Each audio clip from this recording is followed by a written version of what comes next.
So, yeah, the Risk of Rain 2 Seekers of the Storm DLC has come out to a less than stellar reception, and I cannot say it's unwarranted. In my update video a few days ago, I said this: the new Seekers of the Storm DLC is finally here, and it's truly amazing. I think a lot of people were worried that Gearbox might drop the ball in terms of content because of previous failures. However, let me tell you that that is absolutely not the case. I'd like to formally rescind this claim, because as I have learned about a lot of the shortcomings of the game and have had more time to play it, I can see now that things aren't as great as I thought they were. The novelty clearly did actually blind me a little bit, and for that I'm sorry. The content as a whole is pretty decent, and the addition of 9 new maps and a new ending is absolutely amazing. However, there are many parts of the game that have fallen short of our expectations, and honestly just the basic expectations of any DLC for a game ever, and they've resulted in the DLC being a huge disappointment. In this video, we'll be going over and addressing the popular complaints and issues brought up with the DLC, as well as how I think we should proceed forward in the coming weeks.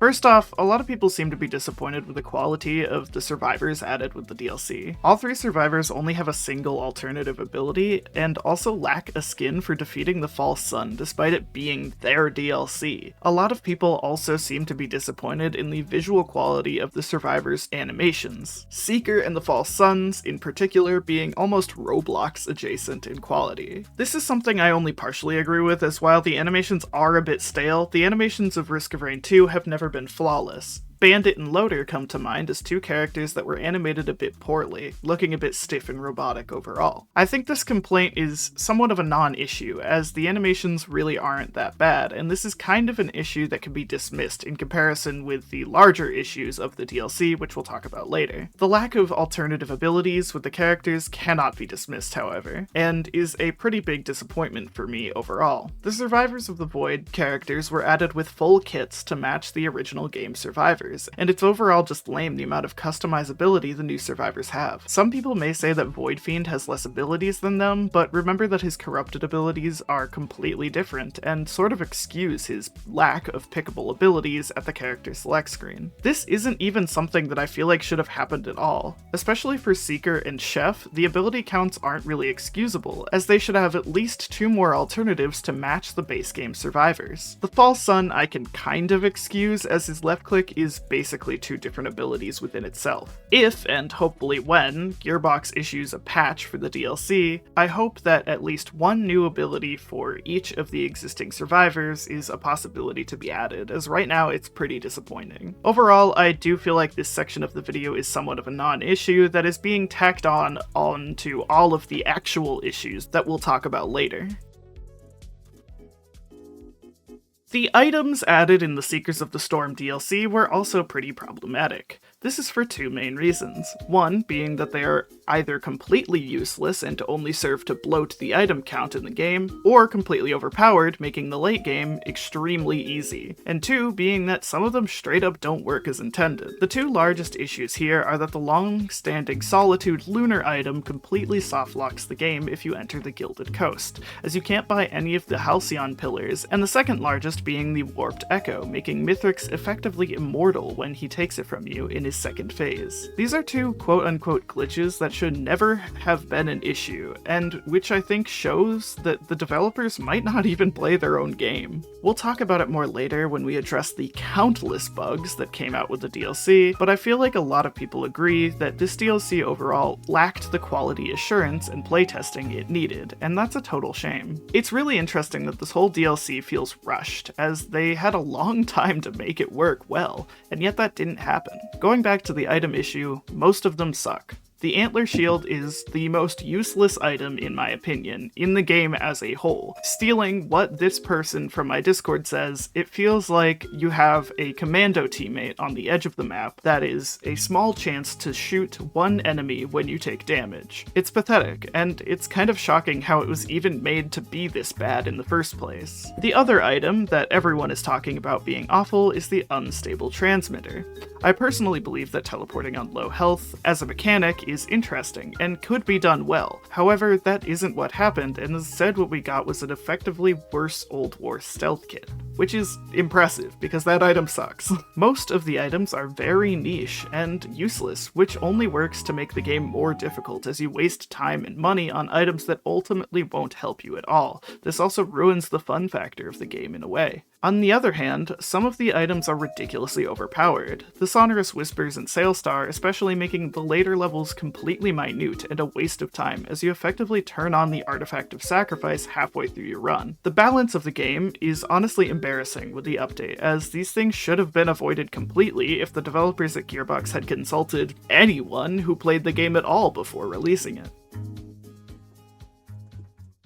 I'm going to put a small snippet in here about people's overall lack of appreciation for the quantity and quality of content in the update. Overall, I think there was a higher quality in terms of content and in terms of like impact on the game than there was for the Survivors of the Void DLC, but whatever. That's just me, I think. The biggest gripes I see are the previously mentioned and addressed lack of customizability for the new survivors, and the addition of only 3 new enemies. I sort of agree with this, as the new enemies are one of the biggest factors in making the game actually feel different at all. There are no new boss-type enemies, and the new Scorchworm feels really out of place, as its design doesn't really match the design of most of the enemies in Risk of Rain 2. Overall, this isn't a total deal-breaker for me, but like, it's still disappointing when tacked on to everything else that we'll talk about later. I keep saying that, but trust me, we'll get to it. The Survivors of the Void DLC added a bunch of new enemies, but more importantly, the enemies that they did add, like the Blind Pests and Construct enemies, actually work to make the game feel different between runs, as well as spicing up the individual maps themselves. I think that if they do end up patching the game, which I really hope they do, at least one new common enemy is needed, because other than the Halcyon, none of them really mean anything. And finally, let's talk about the elephant in the room that is the countless bugs. In my update video, I said that bugs were to be expected, as quality assurance and playtesting with any game won't catch everything. However, this is just embarrassing. While QA can't solve every issue, the pure quantity of bugs in this game is just pathetic, and the developers should genuinely be ashamed of the quality of the DLC as a whole. I am usually of the mind that we need to be patient with developers, and that bugs can always be fixed, but this is unacceptable. In my update video, I said that if a bug was bad enough, it can and will be fixed, as it would be ridiculous to ignore it from a developer point of view. However, I'm not so certain now. As I've been told by many people in the comments section and in the Discord, a change the devs made with the DLC is to make almost everything, including the directory of the game, rely on your FPS, which is just silly. This causes countless issues, such as Acrid falling through the floor after using his jump, pillar skip being straight up impossible if you are above 60 FPS, and Loader's grappling hook sending you comically fast in the direction you're looking. Now, I really don't know anything about game development, but playing other games that have had issues like this in the past, I'm baffled that making the entire game directory of the game work on FPS was even considered, let alone executed. Because of this change, you can't even turn off the Seekers of the Storm DLC at the character select screen to avoid bugs like this, like you could with the Survivors of the Void DLC. Some bugs I can find just by scrolling through the bug report section of the Risk of Rain 2 Discord include some hilarious ones that shouldn't even be in the game at all, such as the Helminth Hatchery map being impossible to navigate after activating the Spinal Tonic, the long-standing Solitude completely soft-locking the game in the Gilded Coast, the health bar just straight up not showing up at all, appearing as if you always have 1 HP. Players in Russia are completely unable to buy or play the DLC as it's suddenly region locked for seemingly no reason. Scorchworms will not surface when affected by the Void Touched aspect, making it impossible to finish a Void Seed if they become affected. Acrid falling through the floor and going through walls with his jump. The enemy that spawns with the Artifact of Vengeance spawning completely off the map and being impossible to kill. Interactables not appearing as lit up when you're near them, and items in multi-shops and printers not being recognizable from afar. Half the attacks in the False Sun boss fight are able to hit you through walls, making it extremely unintuitive. The unadded major construct from the Survivors of the Void DLC suddenly being able to spawn now, despite being a deleted enemy. Lunar coins now spawn from the FMP, which honestly, that would be kind of a cool addition, to be honest, but whatever.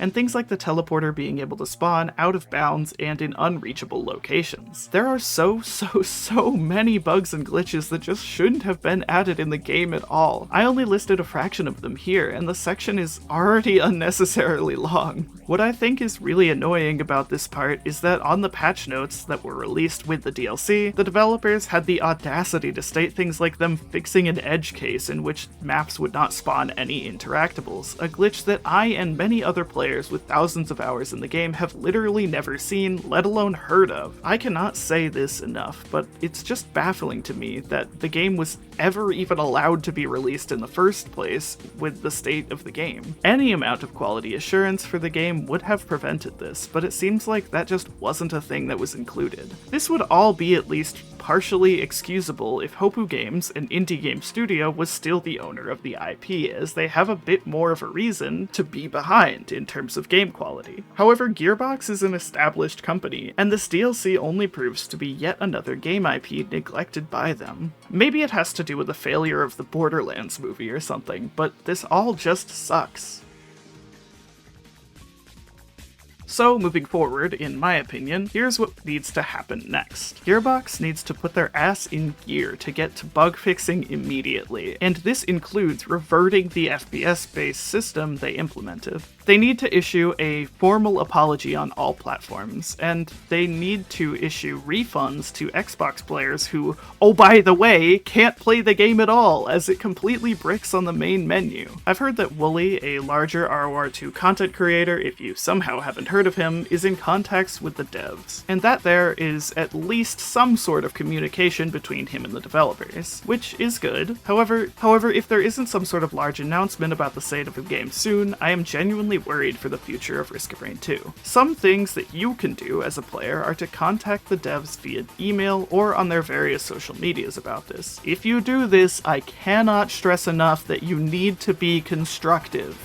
Joking insults and rants will not change anything, and will only serve to convince the developers that the game needs to be abandoned. I encourage you to follow the news about the game as closely as possible, and most importantly, be patient. While they are a company who can handle this kind of thing, remember that your words do not only affect them, but the players too. Maturity goes a long way. In conclusion, I'm scared. I care about this game a lot, both because it means a lot to me and I love it, but also because my channel and by extension my part-time job relies on it. I am scared and angry about the state of the game now, and in the future I can only hope that something gets done about it soon. I am usually good with being patient about these sorts of things. After all, I played Overwatch for the content drought that was 2020, but this really isn't the same thing. This isn't a live service game like Overwatch is, and a disastrous update like this could potentially ruin the game for a while. I don't know if this is even possible or would even do anything, but I feel like some sort of boycott for the game is in our near future, if it doesn't get better fast. I would honestly be fine if it takes months to completely fix, as long as the developers maintain a consistent line of communication between the players and content creators. If we end up having to be drip-fed patches that slowly mend the game back to a playable state for everyone, so be it. As long as this game is fixed by the end of the year, I'd say it's ultimately fine. I am terrified for the future of this game, and can only hope that it's fixed in due time. Anyways, I'll try to keep on top of major information that comes out with the game if you can. I'm not super well versed in following social medias and news like this, but if I can, I will try to keep you all updated with it all. I appreciate you all for sticking with me throughout this problematic time with the game, and I cannot totally guarantee that lighthearted videos about the new content or just lighthearted videos concerning Risk of Rain 2 at all will be possible at the current state of the game. I appreciate you all for sticking through this rather miserable video, and thank you for watching. I'd honestly prefer it if you guys subscribed on a different video, of which I have many that are much better than this. But I mean, I guess you could still do that. I don't really have much else to say about this than this, so bye-bye, I guess. It's a sour ending, but here's hoping that the future of the game has redemption on its horizon.